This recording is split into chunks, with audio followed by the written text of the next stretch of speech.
Episode 21 of Estate Agency Mastery. I am super pumped to have Chris Watkin here. Chris, if you're an agent in Birmingham, Belfast, or Bognor Regis, what are 3 things I can immediately take after listening to this podcast and implement into my business? Talk to me. Bless you. Thank you very much, Chris. The job of a estate agency is quite simple: is get houses on the market and sell the buggers. Now, the biggest problem there is getting houses on the market, being called out for free valuations. That is my specialization. My daytime job is I help letting and estate agents be called out to more valuations. A lot of people think it's interviewing people on the sofa. That's just a hobby of mine. So how do you get called out to more people? The simple fact is that people need to be aware of you. You know, there's not a lack of estate agent problem out there. Your town doesn't need more estate agents. And therefore, if you're going to stand out from the crowd, you need to do something that makes you stand out, that makes people attracted to you. Yet if I look at most estate agents and their marketing, it's, hi, look at me, we're brilliant. And their social media platform, which at the end of the day, this is the remote control to people's lives. If I look at your social media platforms, it's listing, listing, listing, listing, listing. Look how good we are. Listing, listing, listing. Your listings are not going to get you called out for more valuations. Now, it's important that you do put your listings on social media that people can see it, but your listings are not going to attract people to give you a call. Of course, if someone spots that one house and they want to buy it, then they might give you a call for that. But generally, a listing is not going to generally make people call you.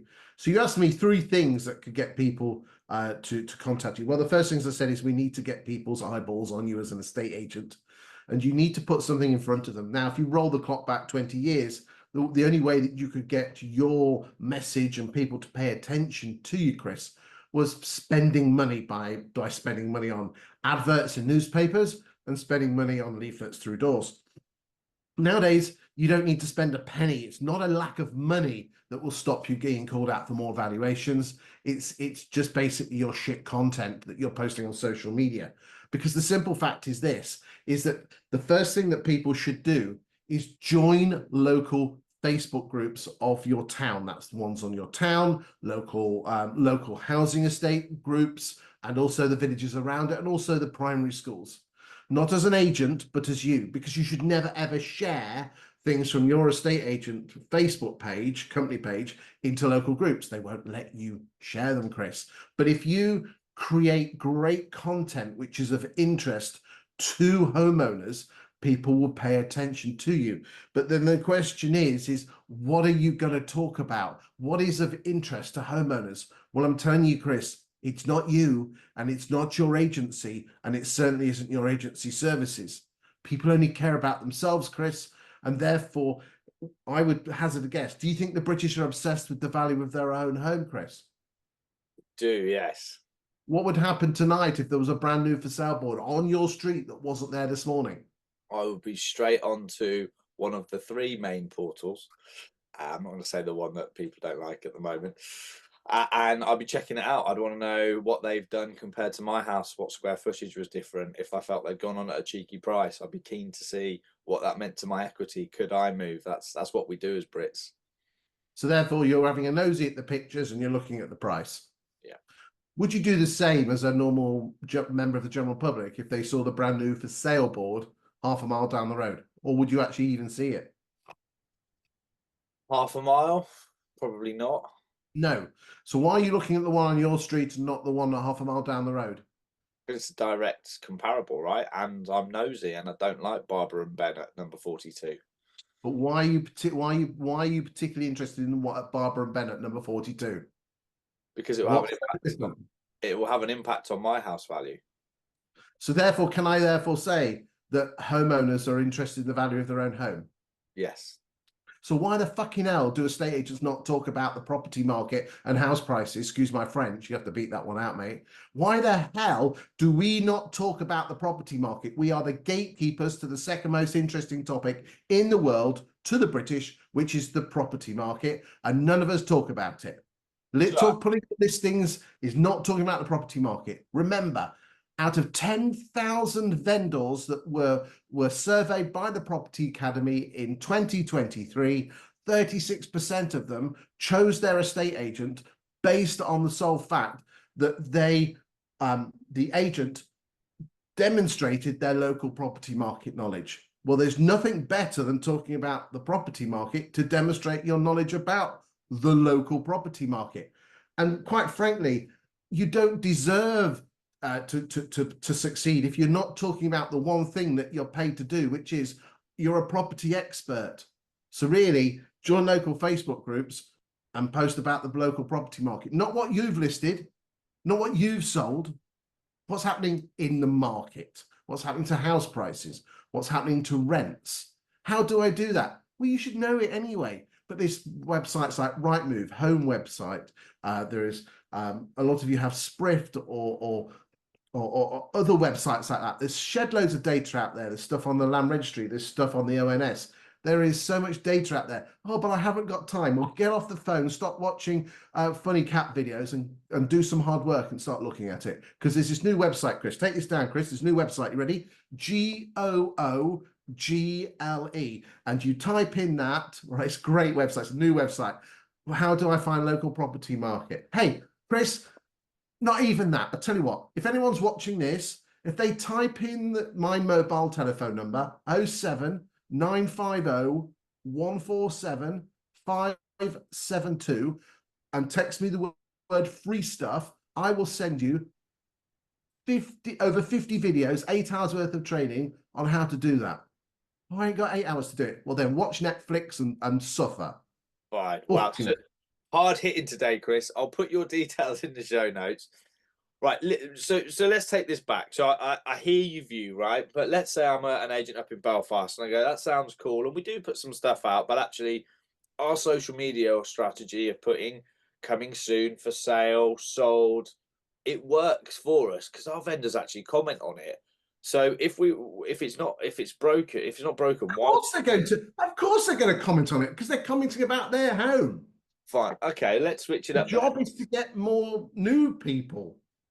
So we've got this renters reform bill today. Now this podcast won't go out today. How would you utilize that as an agent? What would you do there? The best way to grab the attention of a landlord is to basically, firstly shout out their name. Are you a landlord? And then secondly, start with a problem. Fine. Are you a landlord and you're worried about the removal of Section 21? Are you aware that there are other ways that you can get an agent out if they're not paying their rent? Come and have a chat. So this seems like write an article about it. Fine. Okay. So let me push you even further on this. What you're saying is a million miles away from what we're doing down in Birmingham, but I know we need to get there. I'm going to text you for the videos, but let's say I don't, and I'm just going to listen to this podcast because I'm driving and I haven't had time to take you whatever down. Give me 3 videos that any agent could go and do today that you feel would grab that attention. You could start, well, so the first one is talking about the property market. So why don't you go to Rightmove, click on the word house prices, drop down menu, type in your town, and it will tell you the number of homes that have sold in the last year, 2 years, 5 years, 7 years, back till 1995, and the average price, and then compare your town against the next town along. That's the first one. Secondly, why don't you work out what the average rent is? So therefore, go to your town on Rightmove, go search Grantham to rent, include let agreeds, and then basically you've got 20 houses, add up all the 20 and then divide it by 20, and that's your average rent. If you want to know what's happened to rents 2 years ago, go and use one of the rental indexes, and it says that property rents in East Midlands, which is where Grantham comes from, has gone up by 18%. So you take 18%, or you do your maths on that, and then you can say, did you know rents in Grantham have gone from X to Y? If your rents haven't gone from X to Y, maybe we should have a chat. The third type of video that you could certainly do, and a massive one is again, if you text the free stuff, is a countdown of the top 50 most expensive streets in your town, because people love a countdown, and if you're talking about their town, you'll get thousands and thousands and thousands of views if you post into local groups, not share, post. Love it. Okay. Tip 2, what have you got for us? The other thing that, I mean, again, I'm talking about Grantham, but just change the word Grantham to another town is this. Belfast or Bognor Regis, Chris. Okay, One of the 3. Let's do Bognor then, okay? Hit Okay, Bognor. so I've already joined the Bognor Facebook groups as me, and I'm posting videos in the Facebook groups as me. The second thing I would then do is this. The one thing that brings everyone together in Bognor is the fact they live in Bognor. So therefore, I'm a big fan. And again, if anyone wants to Google this, type in the word digital mayor, mayor as in local important person round chain round neck. Everyone is very proud of the town they live in. So therefore, what I've been advocating for agents to do, and you'll get thousands and thousands of views on this, is go and interview the shopkeepers in the town. Stand out, and again, Google it. There's a video. It's called Digital Mayor in Action, and it teaches everything in 3 minutes. So you stand outside the shop and you say, "Hi, I'm Chris, and I love Bognor Regis so much. I want you all to come and move here. It's a great place to live, work, and invest. Today I'm outside Nightingale's coffee shop on the main high street of Bognor. Let's go inside and find out why the people of Bognor have taken Nightingales to their heart." Then you cut. You then go inside. You put your mobile phone on a tripod. You've spent your 20 quid from your clip-on microphone. In fact, you can buy clip-on microphones, 2 microphones, and you clip it into your phone. And you stand that out and you're going to ask 5 questions. And if your memory is rubbish, you can put these questions stuck on a piece of A4 behind the person out of camera. And the questions are as follows. So you start, there's 2 people in the video, you're both clip on microphones, and you ask 5 questions. The first question is this: Jim, you're the boss man of Nightingales. What do you love about Bognor Regis? Notice we're not talking about the business. Step 2, you mentioned Bognor people. What do you really love about Bognor people? So again, the first 2 questions are about the person who's watching the video. The third one is this: I can see that you've been here for 20 years and the people, tell me, what do people buy more of or less of from Nightingales today versus... So again, he's talking about the business, but he's talking about the people that interact with the business. Then you could then number 4 is this: is you can say, I can see that you are surrounded by some great shops. What are your neighbors? Tell me a bit about your neighbors' shops here. So again, now you're mentioning the neighbors' shops around. So again, you can tag them in. So they will also like and comment on the video because you're talking about them, because people love to be talked about. And then finally, you can say, and again, you can give these questions to them in advance. You can say, if you had to describe Bognor in 1 word, what would it be? Then they've already prepared that word. Then you turn around to the camera and you can say, this is one of the reasons why I love Bognor is Nightingale's coffee shop. And next week we'll be at another shop so you can see how awesome Bognor is. And then you post that into Bognor Facebook groups. Now, the first thing you're going to say, Chris, is this: what has talking to Bob at the coffee shop got to do with selling houses? What do you think? What do you think I would say to that reply? You're doing a couple of things, right? You're not coming across as a standard agent. You're being involved in the community. You're talking about your passion for the community, and you're invoking trust in the person that's looking to sell at some point. Okay, you're not immediately, because you can't buy trust, you can't get trust. You have to earn trust. The way you get trust is this: first they have to like you, then first they have to know you. Yeah. Know, like, and trust. But then the question is this: how do you get someone to know you? They have to be interested in you.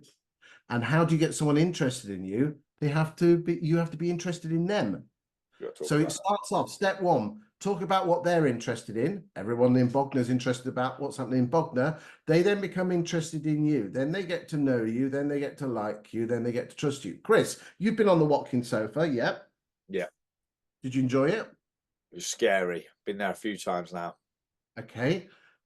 I don't even care about any of the topics I talk about on that sofa.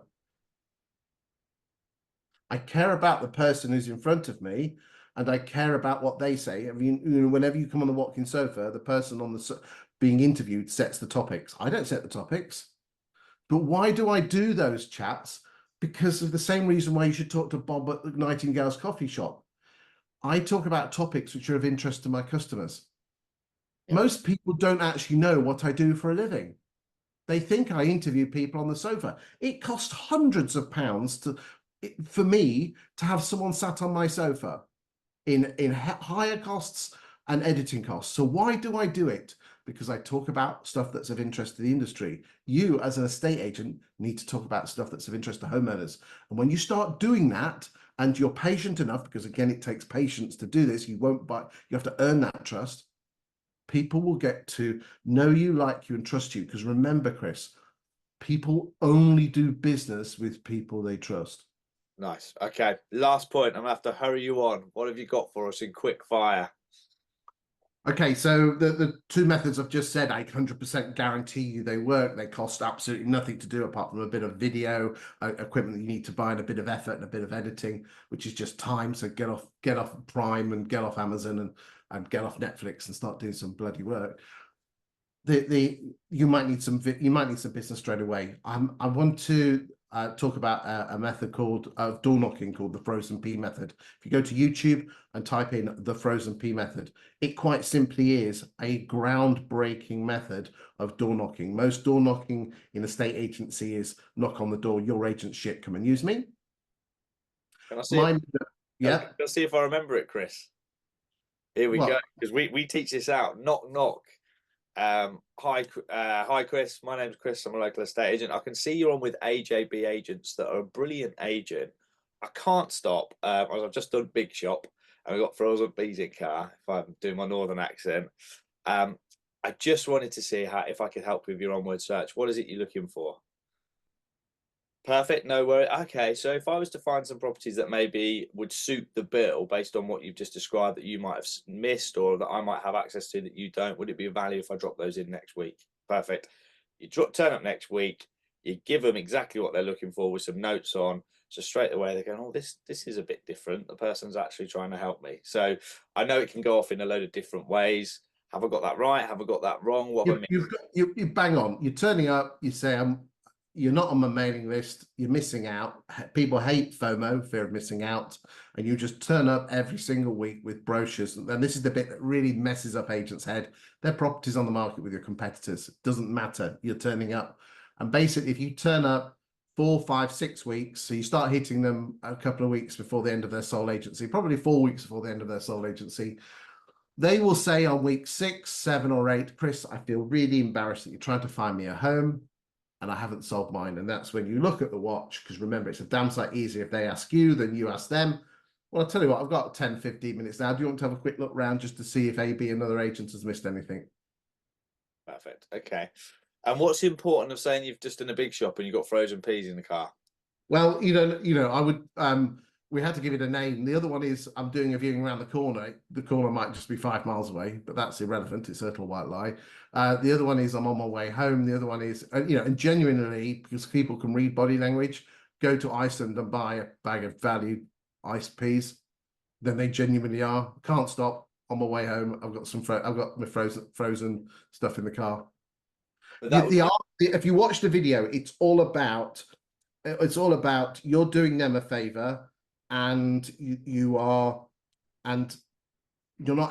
This is the big one. You've got to go there with the act and the mind that you're not going to get anything.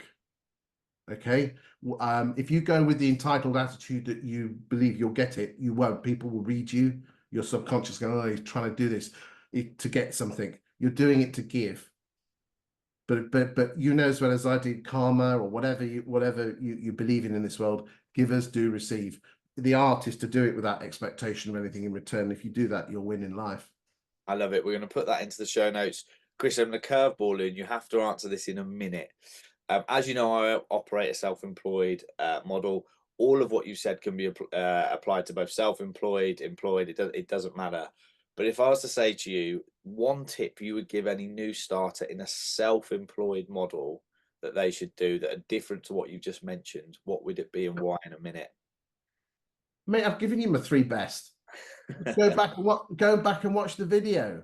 Just it's the same stuff, right? It applies no matter what. It doesn't matter whether you're self-employed or employed, whether you're working for a corporate or an independent. The simple fact is this: you have a responsibility as an estate agent to get your face out there.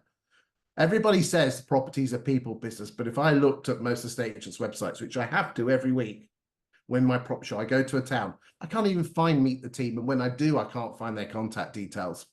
We are in a people business, and that, especially as a self-employed agent, it scares me. It scares me. You've had the balls to leave your employed job, and you're still not getting out there, and you're still acting like a bloody employed estate agent.